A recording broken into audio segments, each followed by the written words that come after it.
Hoy nos toca la tercera clase de este curso.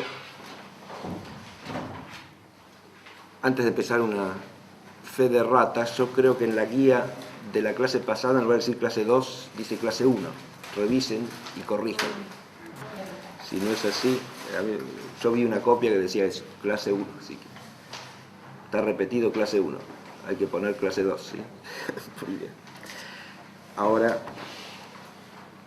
hoy empezamos con una serie de temáticas particulares en este panorama del siglo 1815 a 1915, después de las dos clases que podríamos considerar fundamentales o introductorias. La primera, que fue el planteo del problema, y la segunda, en que presentamos el panorama del magisterio de la Iglesia en relación con los errores modernos. Hoy nos toca abordar el tema de la educación y la fe y el ciudadano. Al agregar este y el ciudadano, estamos instalándonos en la perspectiva de ese conflicto fundamental que presentamos en la primera clase, porque esta noción de ciudadano emerge de la ideología de la Revolución Francesa, junto con el concepto mismo de revolución y con el de república por oposición al régimen tradicional de la monarquía cristiana. Un gran historiador francés actual, que es Jean de Viguerie, ha publicado recientemente un libro que se llama Historia del Ciudadano, en el cual precisamente presenta un panorama del desarrollo de esta noción y de la ideología asociada a esta noción desde la Revolución Francesa hasta el presente en Francia, por supuesto, ¿no? Pero en esa idea del ciudadano hay que ver fundamentalmente un concepto y una actitud según la cual el hombre se constituye propiamente y plenamente en su humanidad, en su ser hombre, en la medida en que es ciudadano. Y ser ciudadano es inseparable del Estado republicano y de la ideología revolucionaria. Hay una tríada ahí que hay que tener en cuenta porque tiene operatividad histórica a lo largo de todo este siglo.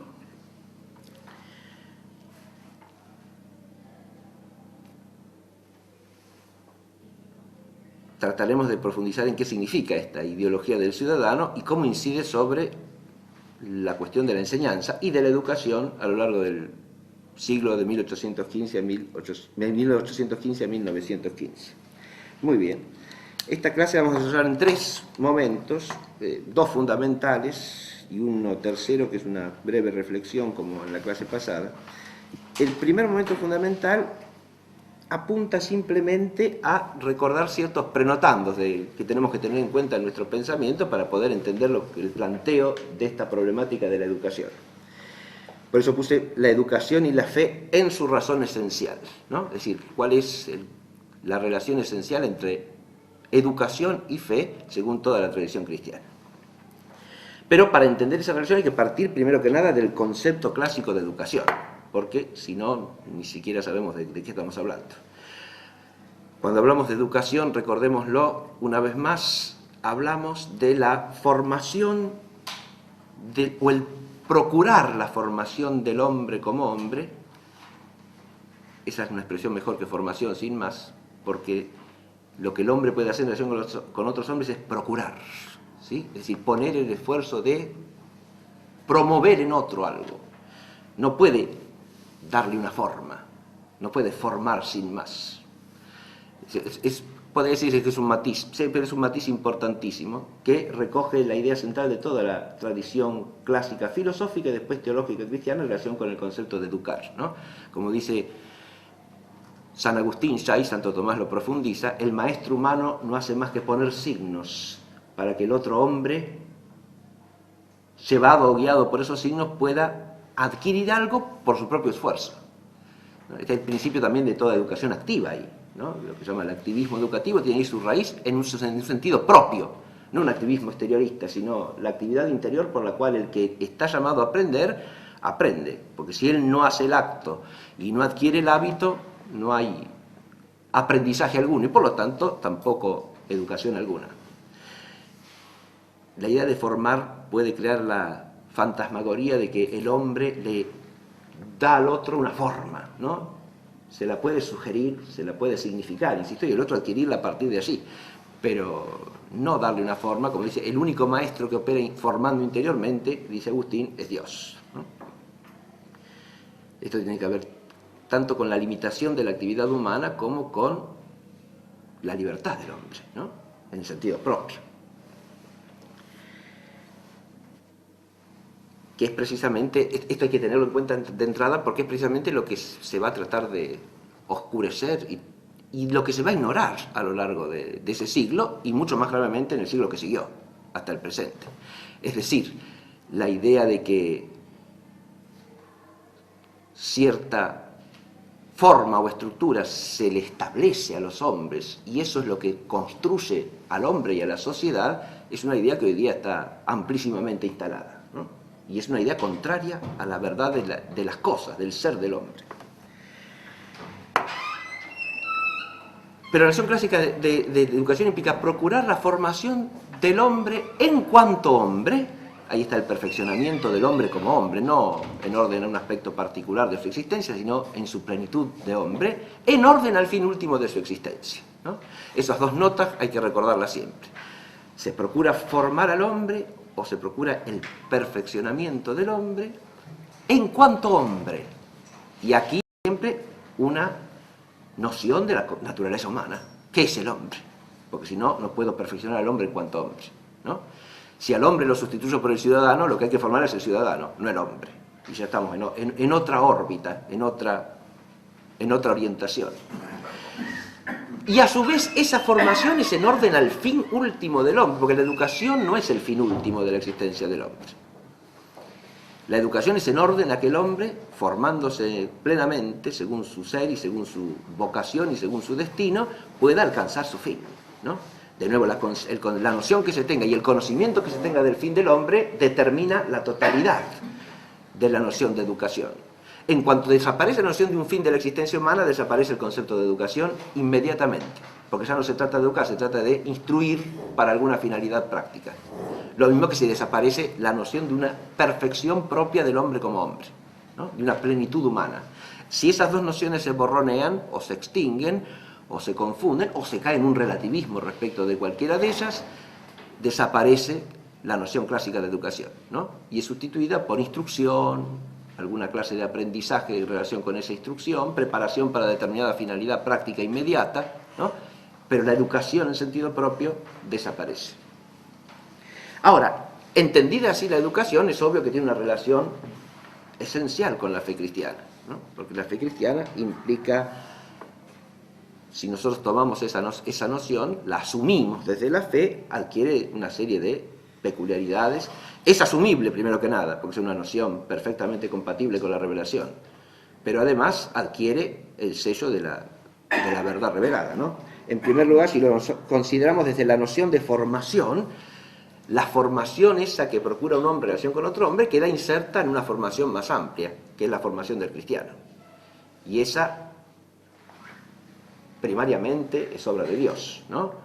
Yo puse así a partir de Clemente de Alejandría. Recordemos que Clemente de Alejandría pone tres aspectos fundamentales en la formación del cristiano. Primero, la formación del ser cristiano, que viene por medio de los sacramentos y de la gracia.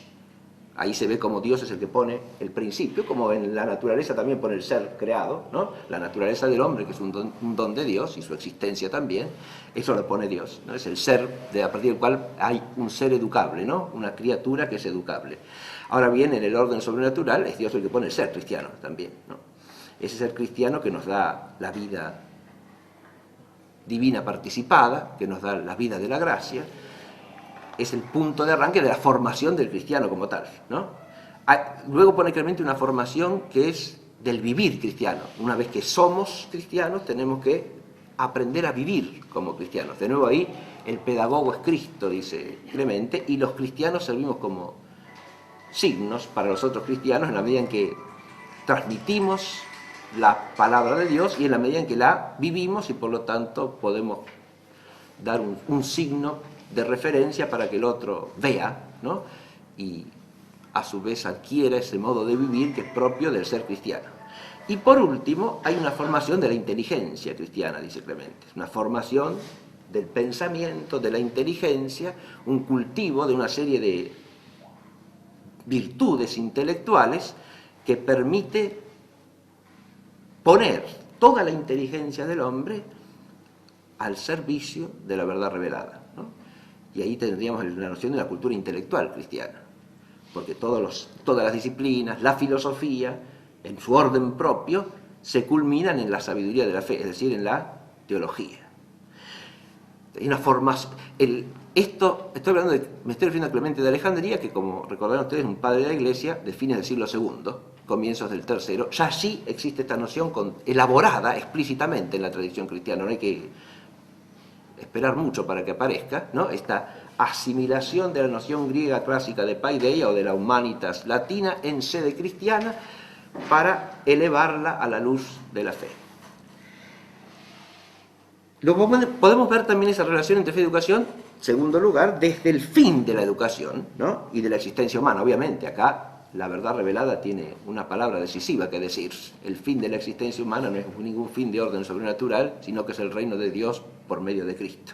De manera tal que existimos para eso, para la gloria del Dios que es Padre, Hijo y Espíritu Santo, por la mediación del Verbo encarnado que nos ha salvado. Este es el fin de la existencia humana, es el fin de toda la creación, ser reino de Dios por Cristo. La educación, por lo tanto, toda educación cristianamente vista, está subordinada y orientada a este fin. Y si no, no tenemos educación cristiana. En tercer lugar, desde la relación entre fe y razón, entre naturaleza y gracia, esa es otra dimensión que hay que advertir en toda tradición educativa cristiana. Tenemos una adecuada relación entre lo que es la naturaleza y lo que es la gracia, según el principio clásico, ¿verdad? La gracia no suprime la naturaleza, ni la contradice propiamente, ni la suple de ordinario, sino que la presupone, la asume, la eleva y la planifica. Y esto pasa con la fe en relación con la razón, ¿no? Y pasa también con la vida cristiana en relación con toda virtud humana. Y por último, desde los agentes educadores. Este es otro tema fundamental. ¿Quién es el responsable de educar? Aquí tenemos que recoger una palabra del magisterio, de nuevo, de la Iglesia, ¿no es cierto?, que recoge lo que dice toda la tradición cristiana. Hemos dicho que si partimos de esa noción clásica de formación, obviamente el educador primerísimo, el primer analogado por encima de todos, será Dios, ¿no? Y Dios a través de aquellos que Él envía, ¿no? Es el educador de su pueblo, a través de todos los profetas, pero últimamente a través de su Hijo, ¿no? Porque en otros tiempos, como dice la Epístola de nos mandó hombres ya con don profético, pero al llegar a la plenitud de los tiempos nos ha enviado a su mismo Hijo. Hay una noción de que el educador primero es Dios, ¿no? Primero. Y luego, por participación, ¿quiénes?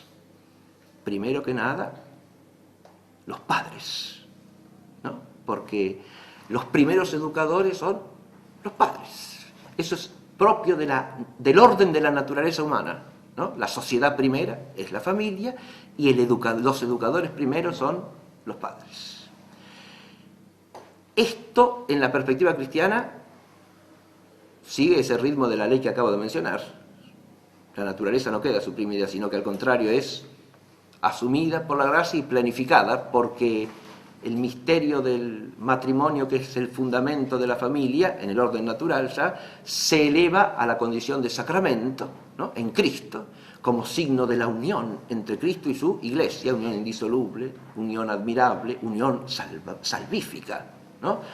Unión de la que depende la salvación de los hombres y del mundo. Esa unidad, ¿no?, es el fundamento de una sociedad cristiana, porque es el fundamento de la familia cristiana. Y por lo tanto, de toda sociedad cristiana que se forma a partir de sí, de la familia cristiana.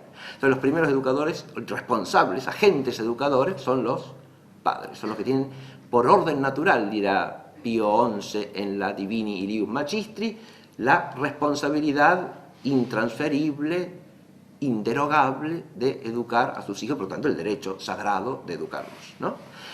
A partir de ahí, ¿qué otro agente educador primario hay? Y el otro es la Iglesia. Claro.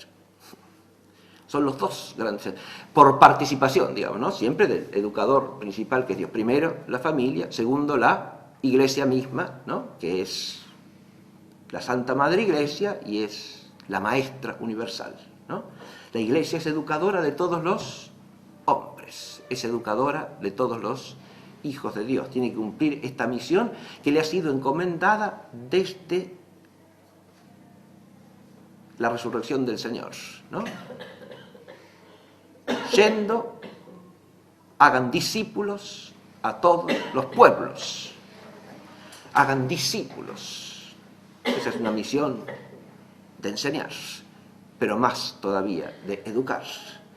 Porque el discipulado en el concepto bíblico y primariamente en el concepto neotestamentario implica esa, primero que nada, adhesión plena por la fe a Cristo, si no hay discípulo. Y segundo, el seguimiento con la vida entera, ¿no? Si no, no hay discipulado. El discipulado no implica sujetarse a alguna enseñanza, no es ser un alumno de algo y ir, venir, y para un lado, para el otro, sino que implica la adhesión por la fe y el seguimiento pleno del Señor. Y en este discipulado el magisterio le corresponde a la Iglesia. Muy bien. Y en el conjunto de la vida social, en tercer orden, tienen función de contribuir o cooperar a la educación todos aquellos que en cualquier ramo de actividad tengan un don de enseñar o de magisterio, digamos, propiamente, claro, sí. Pero esto no es ser un agente primario educador, sino más bien un agente de enseñanza, ¿no? Por naturaleza, o también en el orden sobrenatural lo mismo, según los dones, según las disposiciones naturales y los hábitos adquiridos, habrá quienes tengan la capacidad de cooperar en la educación de otros. No aparece acá en primera línea de ninguna manera el gobierno civil. No, porque al gobierno civil no le compete esto, le compete ordenar las cosas al bien común y por lo tanto fomentar la actividad de la educación, pero no es educador. Acá ya tocamos un punto crucial que nos permite visualizar el conflicto que se va a dar en ese siglo del 1815 al 1915. Muy bien. Lo primero que conviene hacer es recordar algunos hechos históricos, o trazar un breve panorama, ¿no? Porque si no, en realidad este es un tema apasionante si uno empieza a estudiarlo con precisión y con rigor para cada caso, ¿no? Pero yo voy a trazar un panorama general, empezando por Francia, porque Francia es, de alguna manera, el foco del conflicto por ser el reino donde ha acontecido la revolución, ¿no? Recordemos brevemente que la Revolución Francesa, con respecto a esta noción de educación y a estos principios de la tradición cristiana en materia educativa, ha hecho tabla rasa, ¿sí? Fíjense que ha atacado todos estos principios de manera frontal y directa. Recordemos algunos hechos fundamentales o básicos. Primero que nada, ha pretendido para el Estado el control directo de la Iglesia, ¿no? El constitución civil del clero, y por lo tanto la apropiación de toda la actividad educadora de la Iglesia pasa al Estado. En segundo lugar, ante el fracaso de la pretensión de someter a la Iglesia de Francia a ese régimen, ¿no? El Estado se separa de toda religión cristiana y da el modelo o el arquetipo del Estado secularista, del Estado laico, del Estado que reemplaza a la Iglesia porque se presume el verdadero hacedor de la salvación de los hombres y que tiene que formar ¿a quién? Y al ciudadano, no ya al cristiano, lógicamente, y no al hombre cristiano, no, sino al ciudadano que es su sujeto propio, ¿no? La sociedad ya no está integrada de hombres, ni mucho menos de sociedades anteriores. Ese es otro problema, ¿no? El ataque a la familia también, la ley de divorcio va a ser una obra de la Revolución Francesa, ¿no? La familia, toda la legislación matrimonial pasa al Estado, ¿no? Se le sustrae también a la Iglesia. Con lo cual se vulnera el punto de apoyo de la educación cristiana a nivel familiar, ¿no?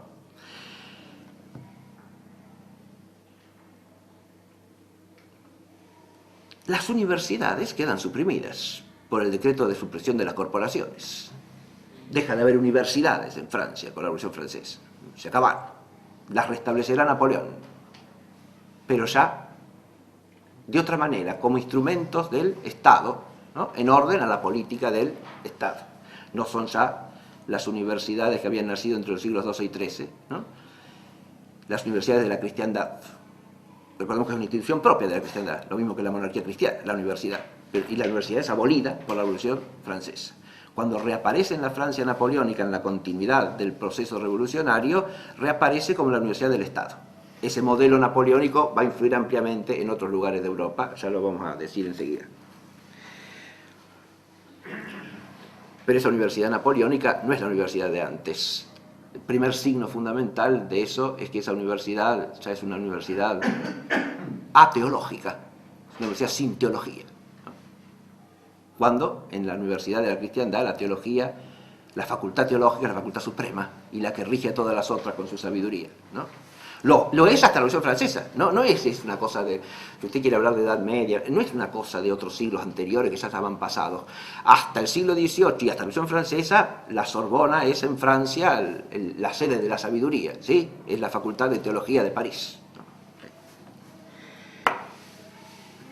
Porque a veces nos parece que esas son cosas de quién sabe qué remotísimo pasado, y no es así, eso llega hasta ahí, ¿no? Pero después de la restauración, el aspecto de la educación es un aspecto en el cual vemos cierta restauración real, por lo menos, ¿no? Tanto bajo el régimen de los Borbones como bajo el régimen de la monarquía de Luis Felipe de Orleans, como inclusive bajo la breve Segunda República, y luego en el régimen de Napoleón III, ¿no? Son los regímenes políticos que van entre el 1815 y la Tercera República, que aparece en 1871, 1870-71, ya con la Segunda Revolución, hemos dicho, ¿no? Ya ahora se va a ver esto claramente en la materia educativa, ¿no? Porque en la Francia de este periodo, que acabo de mencionar, a pesar de todos los avatares políticos, en materia de enseñanza escolar, por ejemplo, vamos a tener una situación compleja que es la siguiente. Hay algo que de alguna manera se hereda de la Revolución y permanece, y es lo que podríamos llamar el manejo estatal de la enseñanza, ¿no? Si usted quiere, el monopolio educativo del Estado, ¿no? Ese es el aspecto que no se restaura. Ahí prevalece el desorden revolucionario. Pero al mismo tiempo esa escuela de la monarquía, incluso, insisto, de la Segunda República, va a ser una escuela con religión. Una escuela donde la enseñanza de la religión católica esté presente siempre. Resultar una paradoja esto, pero es así, y es un efecto, si se quiere, de ese espíritu de restauración de la cristiandad que aparece en el 1815, ¿no? Todos los gobiernos sucesivos de Francia respetarán ese principio, a pesar de que a partir de Luis Felipe de Orleans se vuelve a la fórmula napoleónica de que la fe constitucionalmente, de que la fe católica no es la religión del Estado, sino la fe de la mayoría de los franceses, ¿no? Pero en condición de tal se la respeta y se le da un lugar en la escuela pública. Esto hasta la Tercera República. Con la Tercera República tenemos, como decíamos, la Segunda Revolución. Ahora hay que barrer con el influjo educativo de la religión cristiana y de la Iglesia. Primero de la religión presente en la escuela, la famosa ley Ferry, ¿no? que se escalonan entre 1878 y 1886, las más importantes son del 81-82, ¿no? Las leyes del ministro de Educación, Jules Ferry, ¿no? Que serán votadas. Son varias leyes, ¿no? Se habla a veces de la ley Ferry, pero son varias leyes que van determinando todo un proceso. Las dos más importantes, podríamos decir, son la ley que establece la escuela única, ¿no? Estatal, laica y obligatoria. Pero esto va a ser completado luego en la Tercera República, ya entrado el siglo XX, a comienzo del siglo XX, año 1905, ¿no? Con la ley de supresión de las asociaciones religiosas, ¿no? O mejor dicho, la ley que pretende sujetar a todas las asociaciones religiosas al poder del Estado de modo directo, convertirlas en asociaciones civiles, que dependen de la legislación civil y que no tienen nada que ver con los cánones de la Iglesia ni con la vida propia de la Iglesia. Esto va a traer como consecuencia la supresión de todas las congregaciones religiosas en Francia, incluidas las que se dedican a la educación. Porque, esto es una cosa que no he dicho, la puse como un tópico aparte para hablarlo en general, pero en Francia, como en el resto de la Europa de estos siglos, las congregaciones religiosas católicas cumplirán un papel educador eminente, ¿no? Gran parte de la actividad educadora de la Iglesia se vehiculizará, se canalizará a través de las órdenes y congregaciones dedicadas a la enseñanza y a la educación, no meramente a la enseñanza. Esto es importante entenderlo. No solo a la enseñanza. Yo he puesto allí, hay pedagogos católicos importantes en este siglo, ¿no? Si ustedes se fijan en el punto E del apartado 1 del número 2, 2.1e, ahí menciono a 3 figuras arquetípicas o emblemáticas, pero hay muchos otros, ¿no?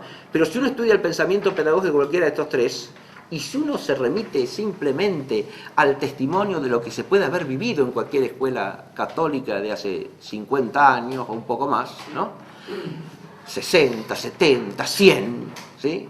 E inclusive algunas de hoy día, la finalidad no es meramente enseñar o participar de un proyecto educativo del Estado, sino que es educar cristianamente, ¿no? Si uno va a San Juan Bosco o va a San Miguel Garicois o al padre Manjón, ¿no? Gran pedagogo español de fines del siglo XIX, comienzos del XX, la escuela no es meramente para enseñar algunas cosas que son de utilidad humana o para la vida social. La escuela es un instrumento de educación, y educación quiere decir de ahí de formación del cristiano, ¿no? Voy a leer simplemente un texto brevísimo de San Juan Bosco, ya que este año se celebran los 200 años del nacimiento de San Juan Bosco, ¿sí? 1814, 1815, 2015, 1815. Voy a leer una cosa que está en el reglamento para las casas de San Juan Bosco. Dice así.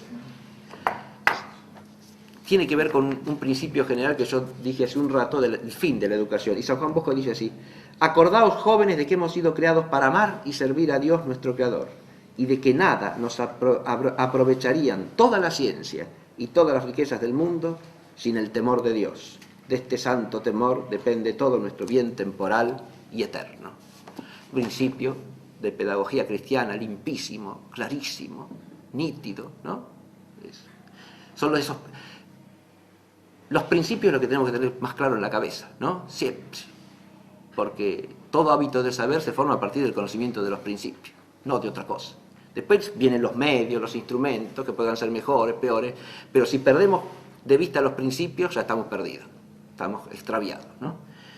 Y esto que dice acá San Juan Bosco, que no hace más que hacer resonar el Evangelio, porque se remite a lo que vamos a reflexionar al final de esta clase, ¿no? De qué le sirve al hombre ganar el mundo si pierde su alma.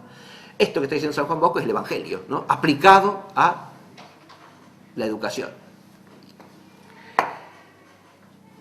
Pero hice este excursus breve, ¿por qué? Porque dije que las congregaciones religiosas cumplían una función enorme, ¿no? Ahora bien, la ley de asociaciones civiles de la Tercera República Francesa las va a suprimir de un plumazo. Claro, no solo se trata del monopolio educador del Estado, convirtiendo a la escuela en una escuela sin religión, una escuela laica, ¿no? eso en Francia es desde allí hasta el día de hoy, ¿no?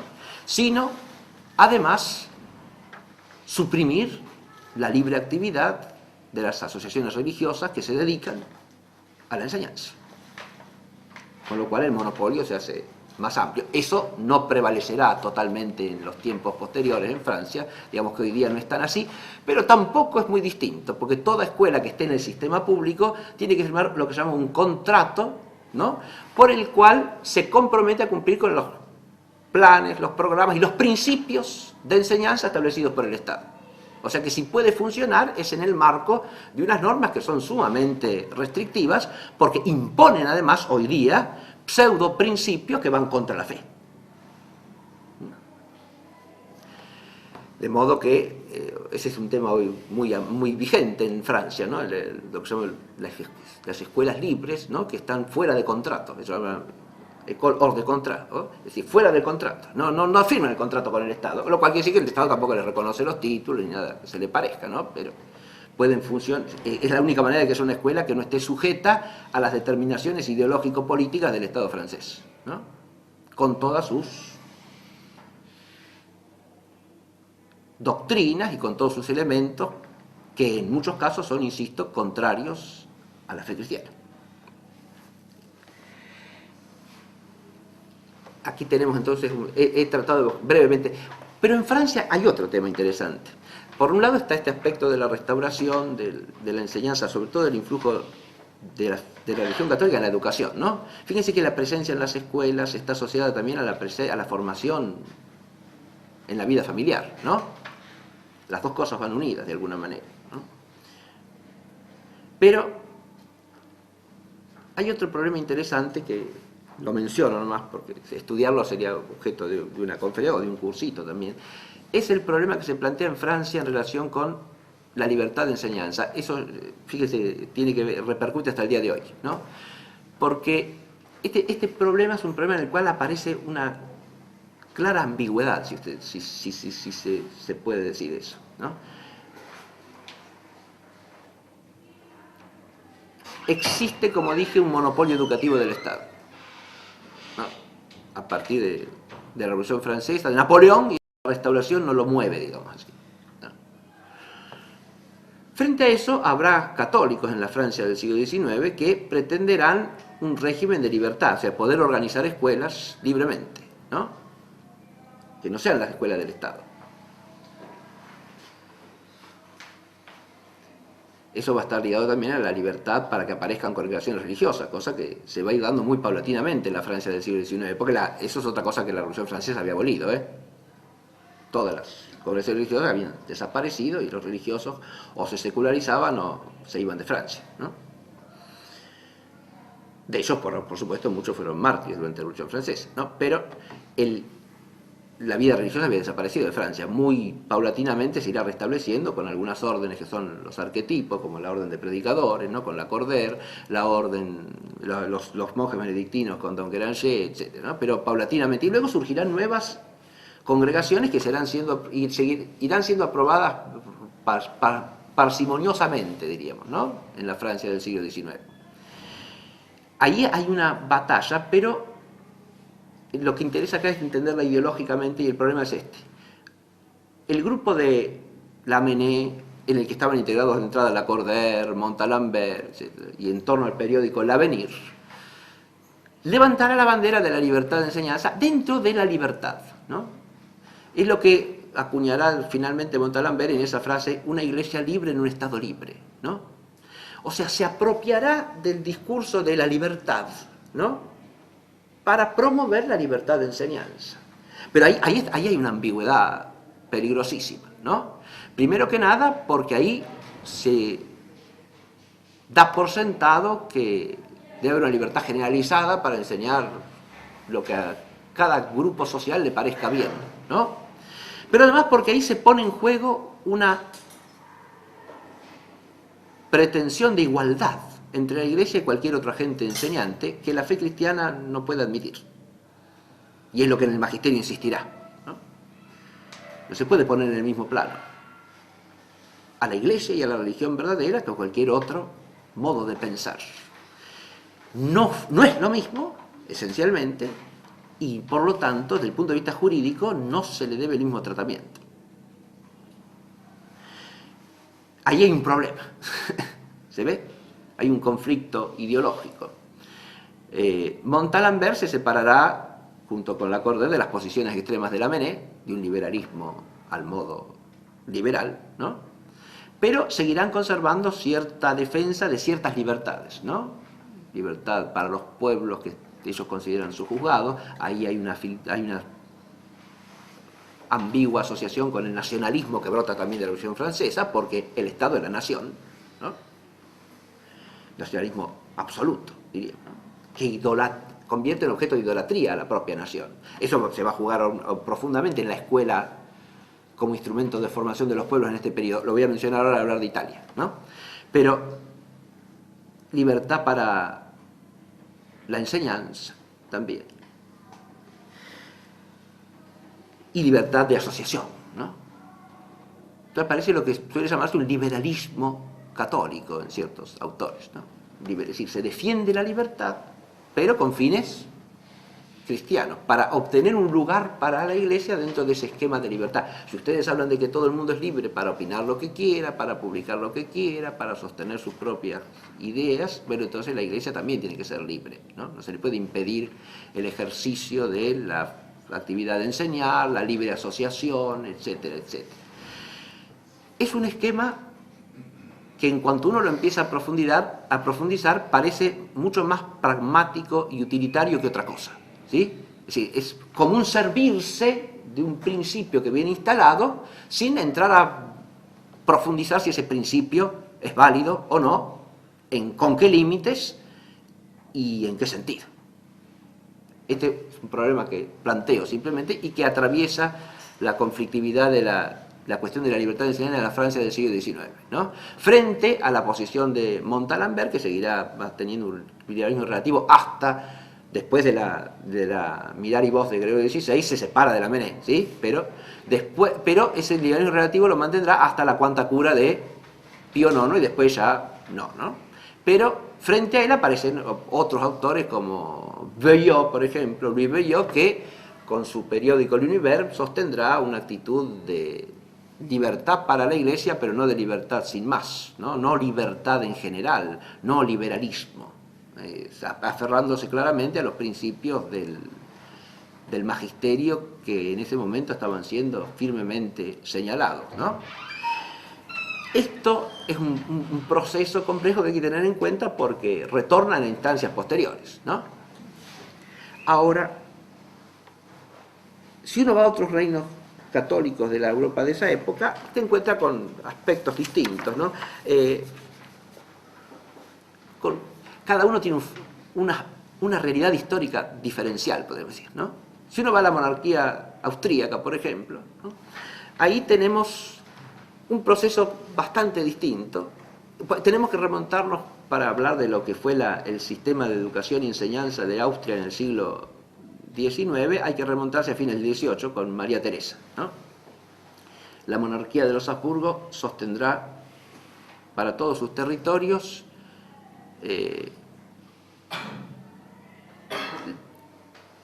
los principios fundamentales de la educación cristiana, de la educación católica, ¿no? La educación está primariamente en manos de la Iglesia, pero el Estado, la monarquía, la corona, asume una función de organizar la actividad educadora con una mano bastante firme, ¿no? En relación con la Iglesia, pero siempre al servicio de la educación cristiana. Eso ya desde lo que se llama el plan de la escuela básica, ¿no? Obligatoria, que establece María Teresa a partir del año 1775. Beatriz María Teresa, me refiero a la madre de la reina María Antonieta, ¿no? De Francia. Ese esquema que establece María Teresa va a ir siendo desarrollado y profundizado a lo largo del siglo XIX, después de la Restauración, ¿no? Podríamos señalar, si se quiere, 3 etapas distintas. La primera bajo el régimen de Metternich, ¿no? Metternich como canciller, ¿no? Entre 1820 y 1848, ¿no? En todo ese periodo se enfatizará la necesidad de preservar a la enseñanza en todos los niveles, ¿no? Porque la enseñanza está organizada en todos los niveles de una manera prolija, diríamos así. Hay una escuela primaria, ¿no? Hay una escuela primaria de 6 años, hay una escuela secundaria, ¿no? Que es el gimnasium, básicamente, con otros 6 años, ¿no? Además del gimnasium va a aparecer, a partir de la época de Metternich, la Real Schule, que es una escuela paralela al gimnasium, pero que tiene finalidades más bien técnicas, digamos, ¿no? Sí. Todo un sistema, y después están las universidades, ¿no?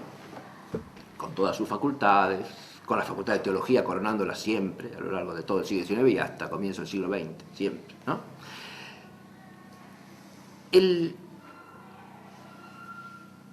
Bajo el régimen de Metternich, en lo que se pondrá énfasis es en impedir que la ideología del liberalismo y la ideología de la Revolución Francesa entre en las escuelas o en las universidades, ¿no? Es lo que suele llamarse el aspecto de censura o el aspecto policíaco del régimen de Metternich, pero que en este caso tiene la finalidad de preservar a la enseñanza y a la educación del influjo negativo de esas ideologías, ¿no? Luego tenemos el periodo, ya después del año 48, ya instalado en el trono Francisco José, ¿no? Después de lo que se llama el alzamiento de 1848, ¿no? Viene un periodo que está de alguna manera dominado por la figura de otro gran canciller, que es Alexander von Bach, ¿no?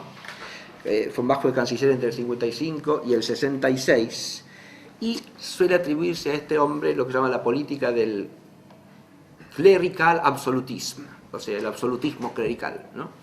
Ese nombre, que suele dársele los liberales como enemigos suyos, ya nos deja entrever que desde el punto de vista educativo sigue las mismas directrices de la época de María Teresa, digamos, ¿no? Es decir, la educación está centrada en la actividad de las familias, en la escuela primaria, que muchas veces en Austria es la escuela parroquial, de la aldea, ¿no? Y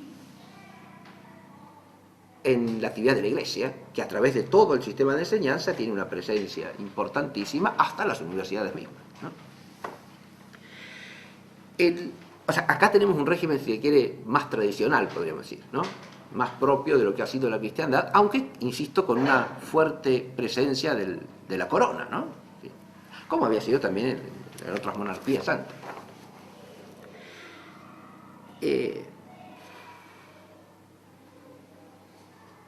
Durante la monarquía dual, el sistema de enseñanza se va complicando, ¿no? La monarquía dual es el sistema que nace a partir después de la guerra entre Austria y Prusia de 1866, ¿no? Austria deja de pertenecer a lo que se llama la Confederación Germánica, que había nacido en el Congreso de Viena en 1815, y se constituye lo que se llama la monarquía dual o el imperio austrohúngaro, ¿no? O sea, el emperador de Austria es también rey de Hungría, ¿no? Y cada uno de estas dos partes de la monarquía tiene sus propias instituciones, su propio parlamento, sus propios ministerios, etcétera. Funciona como una monarquía doble, ¿no? Donde el emperador tiene las dos coronas, ¿no? Es emperador de Austria y rey de Hungría, y con todos los otros títulos que tiene, que forman una larga lista. Bien. Pero a partir de allí empieza a diversificarse, a complicarse, pero sin que se alteren los fundamentos o principios básicos del sistema. Si se va desde el punto de vista legislativo, van a aparecer ciertas libertades que tienen que ver también con la pluralidad de la población del reino, ¿sí? Incluso la pluralidad religiosa, porque hay dentro de la monarquía de los Habsburgo había, la mayoría era católica, también, sobre todo en ciertos territorios, pero también había ortodoxos, había pequeños grupos protestantes en algunos lugares, ¿no? Había población judía también, sobre todo en ciertas ciudades, ¿no? De manera tal que hay una, si se quiere, hay una serie de cláusulas legales que son de un liberalismo relativo, pero manteniéndose dentro del orden general, ¿no? Esto dura hasta la Primera Guerra Mundial, hasta el final de nuestro periodo. Recordemos que cuando terminada la guerra se le ofrece al último emperador, Carlos María de Habsburgo, que puede permanecer en el trono siempre y cuando acepte una serie de cláusulas. Entre las cláusulas que se le establecen es que tiene que desaparecer la enseñanza de la religión de las escuelas de Austria, y él dice que él no acepta esa corona que ha recibido de Dios, no la va a aceptar de manos del demonio, ¿no? Es decir, no va a transigir con esa idea de que podrá ser monarca siempre y cuando desaparezca el orden católico de su patria, ¿no? Bien, pero esto nos lleva también a... Yo dije, en cada lugar uno tiene una historia particular que ver. Si nos metemos en las cuestiones propias de cada... Italia es otro mundo, ¿ven? Italia es otro mundo interesantísimo. Italia como Estado no existe en este periodo la mayor parte del tiempo, ¿sí? En Italia había varios reinos. Estaban los estados pontificios, estaba el reino de las dos Sicilias, estaba el ducado de Toscana, estaba el reino del Piamonte y Cerdeña, y estaba todo el norte de Italia bajo la monarquía de los Habsburgo, ¿no? El Véneto, el Milanesado, etc. Ahí va desarrollándose lo que se llama el proceso de la guerra por la unificación de Italia, ¿no? En relación con esto, ahí tenemos un elemento de ese nacionalismo iluminista romántico, las dos cosas, ¿no? Que va a ir llevando a cabo esa unificación de Italia con un matiz claramente orientado hacia la ideología de la Revolución Francesa, ¿no? Con unas moderaciones propias de la tradición cultural italiana, pero hasta por ahí no más. Eso se ve claramente en materia de enseñanza. Fíjense ustedes, si nosotros vamos a Italia, el primer régimen general de enseñanza lo encontramos en el Reino del Piamonte, en 1855, con la ley Casati, que establece una escuela primaria obligatoria muy breve, de unos 3 años, ¿no? Pero con enseñanza de la religión católica. Esa ley es del 1855. Ya unificada Italia, esa ley se va a aplicar luego en todos los territorios que vayan entrando en la unidad, pero va a venir una nueva ley en el año 1877, que es la llamada ley Copino, y la ley Copino ya establece la escuela pública italiana, ya con mayor amplitud de años obligatorios, pero además sin religión, sin enseñanza de la religión, aunque la redacción es ambigua. Es una ley en eso a la italiana, porque va a dar lugar a discusiones de si en realidad prohíbe o no prohíbe la enseñanza de la religión, porque lo que hace es sustituir la enseñanza de la religión por la enseñanza de una materia que está dedicada a la formación en los prime doveri dell'uomo e del cittadino. Acá, los primeros deberes del hombre y del ciudadano, ¿no? Eso es lo que hay que formar. Al ciudadano, ¿ven? Acá aparece el ciudadano de Vigheri en la Italia unificada, ¿no? La Italia de Cavour y de Garibaldi. Hay que instruir al hombre los deberes del hombre y del ciudadano, y eso sustituye a la enseñanza de la religión en la escuela. La ley Casati. Muy bien. Es interesante el estudio, hay un trabajo de una italiana llamada Rosa Fiore, ¿no? El título es La institución escolástica o escolar en el periodo inmediatamente sucesivo a la unidad de Italia, ¿no? Y esta mujer lo que analiza sobre todo son los libros de texto y cómo en los libros de texto se va desarrollando esta idea del hombre ciudadano. Tiene una mentalidad liberal y eso lo elogia, pero al mismo tiempo no deja de señalar que todo ese proceso significó una aculturación del conjunto de la población, sobre todo de las clases bajas, ¿no? Guiadas por un ideal burgués de ciudadanía y de unidad nacional que carcomió toda la cultura popular italiana. Y en eso está señalando un fenómeno cierto, claro que sí, porque la escuela italiana unificadora barrió desde los dialectos hasta las costumbres de la piedad popular, por supuesto, que sí, esa era la intención, obviamente, ¿no? Sin duda alguna. Ahí tenemos la diferencia entre... esta mujer analizando lo que era antes, bueno, el régimen, en el reino de la Sicilia, en la educación, estaba la familia, la iglesia y nada más, ¿no? Como si eso fuese una cosa terrible. Y como si eso fuese un mal, ¿no? Cuando ese era el orden auténtico, digamos así, y esa usurpación del derecho de educar por el Estado, ¿no? Es el problema que aparece atravesando todo este siglo y que se va a ir dando de distintas maneras, insisto, en los distintos lugares. Y en Argentina lo mismo, ¿no? Esto lo podemos traer acá a la Argentina y vemos un proceso análogo que no está desprendido del proceso general, al contrario. En esto, como en la mayoría de las cosas, no conviene estudiar la historia argentina separándola del conjunto del universo como si fuésemos sapos de otro pozo, ¿no? Sino que hay que verla en el contexto general, ¿no? España también es interesantísima. España va a ser una sola cosa. España tiene una educación bajo el influjo de la Iglesia ampliamente, pero a lo largo del siglo XIX tenemos un conflicto civil en marcha y en proceso, ¿no?, entre la tradición católica española y el liberalismo, que actúa a través de la dirigencia política fundamentalmente y se enquista en el gobierno en determinados periodos, bajo Fernando VII inclusive y después con Isabel II, ¿no? Y después en el régimen de la Restauración, después de la República, ¿no?, de la Primera República.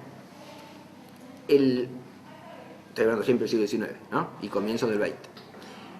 Pero un problema particular interesante de España, fuera de que la educación primaria y general básica está siempre, es una educación católica en España siempre, es el problema de las universidades y en particular de la Facultad de Teología.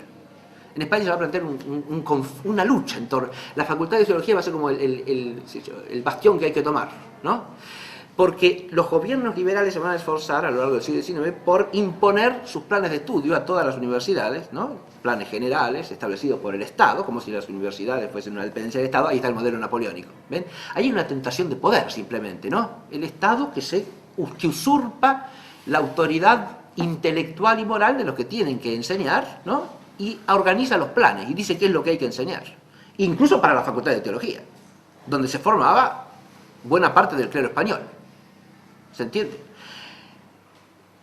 Eso va a crear una serie de tensiones entre el episcopado español y el gobierno, ¿no?, que van a desembocar en el concordato de 1851, por el cual los obispos de España se avienen a que sea suprimida la Facultad de Teología en todas las universidades de España. Hago una aclaración. A comienzos del siglo XIX, fines del XVIII, principios del XIX, había 24 universidades con Facultad de Teología en España. A mediados del siglo XIX quedaban 5 que tenían Facultad de Teología. O sea que el proceso de deterioro se ha ido desarrollando de manera no espontánea, pero sí bajo la presión de la política y de las ideologías. ¿Se entiende? Cuando se firma ese concordato, insisto, quedaban solamente 5, de las cuales una sola emitía el grado de doctor en teología, que era la de Madrid. Imagínate Salamanca, ¿no? La Universidad de Salamanca, con su antigua y venerable facultad teológica, donde estudiaron y enseñaron algunos de los más grandes teólogos que tuvo la cristiandad nunca, Salamanca se queda sin facultad de teología. Lo que le había pasado a París en la Revolución. Acá pasa sin revolución, pero pasa. Va a decir sin revolución más o menos. La revolución de otra manera, metida a través de la política, de lo que sea, pero está, ¿no? La vemos operando. La supresión de la religión en la enseñanza común en España solamente vendrá con la Segunda República, ¿no?, con la revolución de la Segunda República, no antes. Y después, por supuesto, vendrá una restauración con el régimen de Franco de la educación católica, ¿no? Pero hoy día hoy estamos en la Revolución Francesa, ¿sí? Total, bien. En Francia, en España, quiero decir. Bien. Pero basta de esto porque si no, no termino con el tema, ¿no? Cuando uno se mete a estudiar todos estos asuntos particulares, no debe de perder de vista el conflicto fundamental. Y por eso vuelvo a eso. Frente a el influjo de la fe cristiana en la educación durante este siglo en Europa, insisto, un influjo que está todavía en la continuidad de una cultura cristiana que sigue existiendo, de una forma de vida influida por el cristianismo que sigue existiendo, de la vida familiar que sigue siendo un bastión cristiano en todos estos países católicos, ¿no es cierto? Es decir, todo eso tiene una continuidad y un valor importantísimo y una actividad educadora cristiana a lo largo de ese siglo, indudablemente. Frente a eso nos encontramos que el conflicto lo genera la presencia del otro ideal, ¿no?, marcado primero por la necesidad de reproducir al ciudadano, como dice de Viguerie, que tiene la mentalidad revolucionaria. Si no no se trata de procrear hijos de Dios, no, se trata de reproducir al ciudadano, y esa es una operación no natural, es una operación que tiene que tener lugar a través de un medio, y el medio primario es la escuela del Estado. Esto es lo que dice. Entonces, hay una necesidad ahí de apropiarse del sistema de enseñanza. ¿Por qué? Porque es el medio para reproducir al ciudadano, para que ese ideal revolucionario pase de generación en generación, ¿no? La escuela es el instrumento de construcción de la sociedad, pero para construir a la sociedad hay que construir al ciudadano, que es el que la va a protagonizar, el que la va a realizar concretamente. Esto es lo que el Estado. Esto implica la necesidad de minimizar o de suprimir el influjo educador de la Iglesia, por supuesto. Es correlativo una cosa de la otra, ¿no? Porque el ideal del ciudadano es un ideal antropolátrico y por lo tanto incompatible con el cristianismo. Es el ideal, y ahí es a donde hay que remitirse en definitiva, ¿no? El Estado y la educación desde la razón de la idolatría iluminista, porque eso es lo que está en la raíz. Lo que está en la raíz de todo el conflicto no es si el Estado tiene más o menos influjo, si hay cierta libertad y cuáles son los límites de esa libertad para enseñar, para educar, en quién recae la responsabilidad. Todos esos son temas que se desprenden de uno anterior, que lo podemos visualizar desde el concepto mismo de educación. ¿Cuál es el fin de la existencia humana? Y esto tiene que ver con cuál es el bien sumo. Es decir, ¿quién es Dios? ¿Es Dios? ¿Es la Santísima Trinidad de la fe cristiana? ¿O es Dios el hombre mismo que se salva a sí mismo y por sí mismo? Este es el dilema básico que está detrás de todo esto. Después uno puede decir, bueno, están las innovaciones pedagógicas, la cuestión de si hay mejoras en la enseñanza tiene que extenderse a estos otros, y para qué, y por qué, todas cuestiones particulares muy interesantes. Fíjense, el monopolio educativo del Estado en los diversos ámbitos, universidad, escuela, va a ir asociado a lo largo de todo ese siglo, y eso repercute hacia la actualidad, a ciertos monopolios ideológicamente postulados. Si no hay ese monopolio educativo del Estado, no habrá innovación pedagógica, por ejemplo. El Estado es el que promueve que el sistema educativo esté al día, por ejemplo, ¿no? Lo cual involucra un progresismo de base, según el cual toda innovación es una cosa buena, para empezar, ¿no? Pero pongamos que hablan de innovaciones buenas. ¿Eso es incompatible con otro régimen que no sea el monopolio educativo del Estado? No, eso es un sofisma total, ¿no es cierto? Pretender que solo si el Estado tiene el control y el monopolio de la educación habrá innovación educativa adecuada. Lo que se hace normalmente desde los Estados no es innovar desde un punto de vista educador, sino más bien, y hay que ver hasta qué punto se puede innovar desde un punto de vista educador, porque toda educación es principalmente transmisión y por lo tanto tradición, ¿no? Que como toda tradición es dinámica e implica novedades. Sí, puede haber novedades en el sentido del progreso homogéneo, de lo mismo y en lo mismo, ¿no? Pero no revolución. Y acá la mentalidad es esa, empezamos con algo nuevo, hay que hacerlo, esto que no se hacía antes, y todo lo que se hacía antes está mal, ¿no? Hay que no reformar, como se dijo acá hace un tiempo, no es una reforma educativa, es una transformación, no una reforma. No, como no queremos reformar, parchar, poner algún detallito, no, hay que cambiar la forma total, es una transformación. La mentalidad, cuando en realidad el proceso de auténticas innovaciones pedagógicas razonables y homogéneas con la tradición y respetuosas del sentido común y de la fe, ¿no? Porque si no, no serán auténticas y verdaderas innovaciones rescatables, es incompatible en el fondo con el monopolio educativo del Estado. No es algo que va junto con ello, no es un don del Estado. Lo mismo, bueno, eso va asociado al concepto de progreso social. Si no hay monopolio, no hay progreso social y no hay libertad. El Estado es el que garantiza que todos tengan los mismos derechos, ¿no?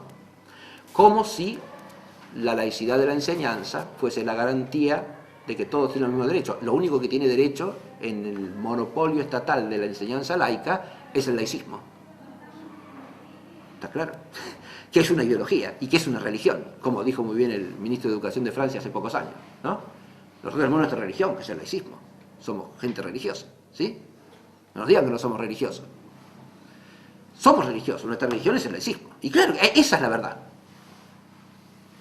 El monopolio estatal de la escuela laica no es respetar a todos, no, señor.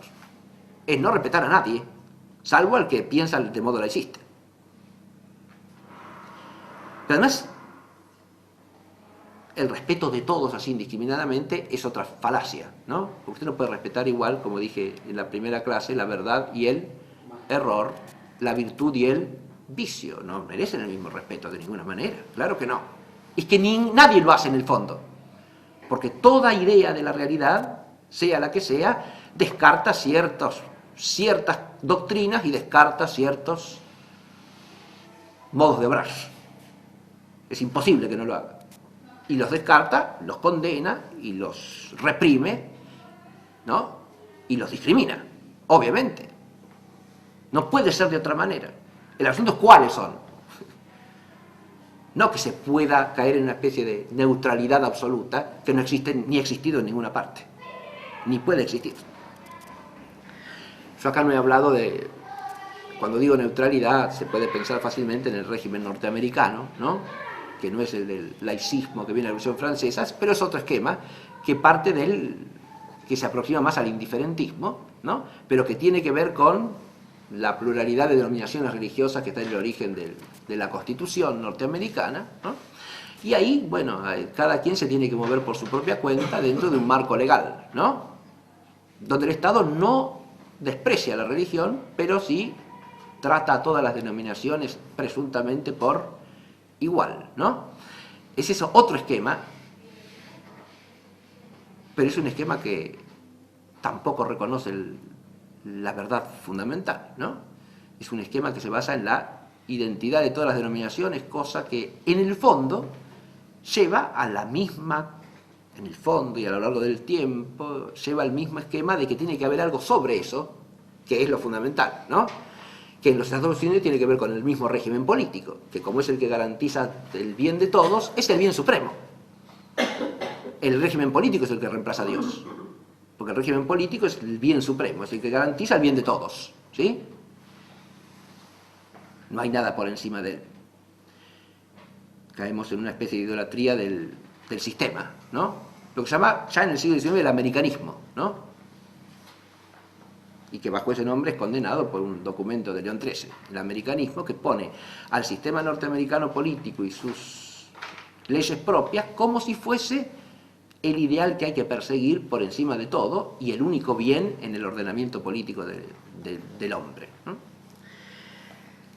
Ahora, yo creo que lo más importante para retener después de este panorama que he tratado de presentar, en relación por un lado con el influjo de educador de la fe católica y por otro con el conflicto en que se ve envuelta esta tradición de educación católica en relación con la ideología que surge de la Revolución Francesa y que atraviesa todo ese siglo y que tiene operatividad histórica en ese siglo, aunque no imponiéndose así sin más, ¿eh? Esto es lo que hay que advertir y es importante verlo en los hechos, no es que se imponga automáticamente, hay un conflicto y estos conflictos se van decantando de manera diversa según los lugares, ¿no? Lo que es más importante de retener, en mi opinión, es volver al principio, ¿no? Lo que dije de entrada. Porque uno puede decir, supongamos que el conservar los principios de la educación tradicional implica perder alguna cosa, alguna innovación, algún beneficio social de alguna parte de la sociedad o de algún miembro, o si nos concentramos en las cosas que son de la fe no tendremos tanto progreso tecnológico, tanto que hay que ver si es un bien o no es un bien, pero eso es otra cuestión, ¿no? Pero acá hay que recordar el principio evangélico, ¿no? ¿De qué le vale al hombre ganar el mundo si pierde su alma? Y complementarlo con el otro. Porque fíjense ustedes, acá hay una cuestión de elección de cuál es el fin al que tendemos, ¿verdad? Y cuál es el bien principal. Uno puede decir, bueno, pero si no tenemos esto, perdemos en este terreno, perdemos en este otro, perdemos esta ventaja, perdemos esta otra ventaja, no nos podemos insertar en el esquema internacional. Eso es obvio en la España de hoy día, ¿no? De hoy día, desde hace ya 40 años, ¿no?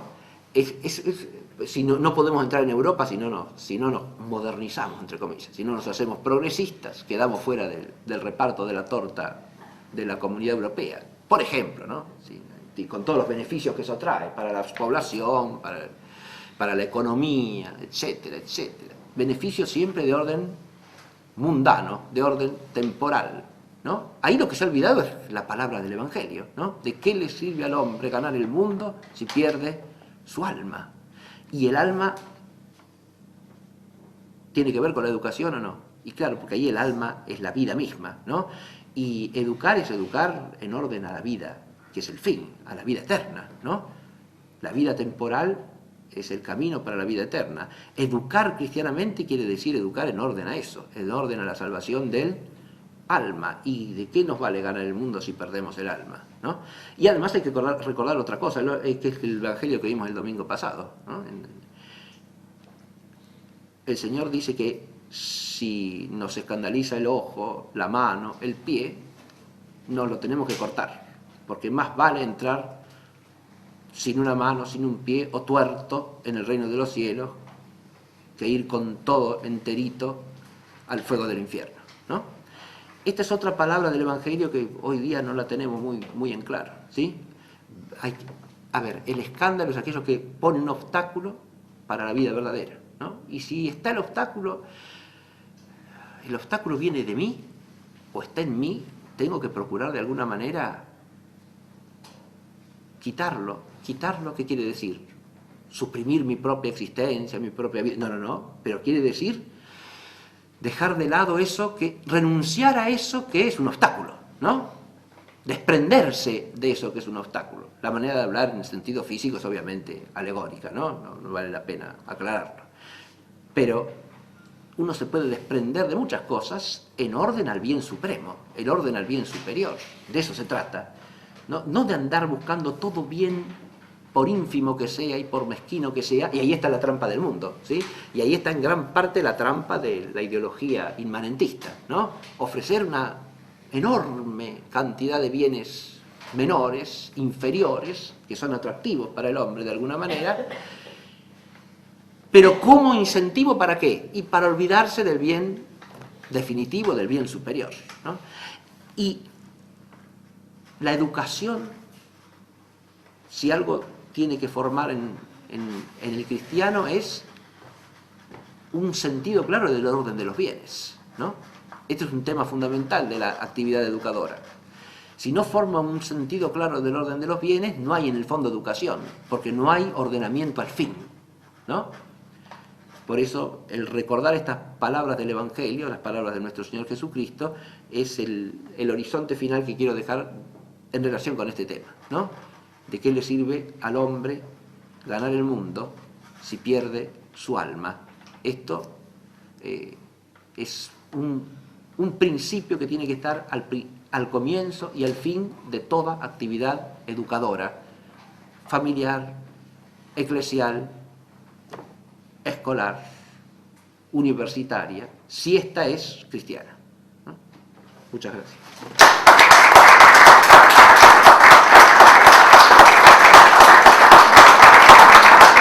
Espíritu Santo. Amén. Ven Espíritu Santo.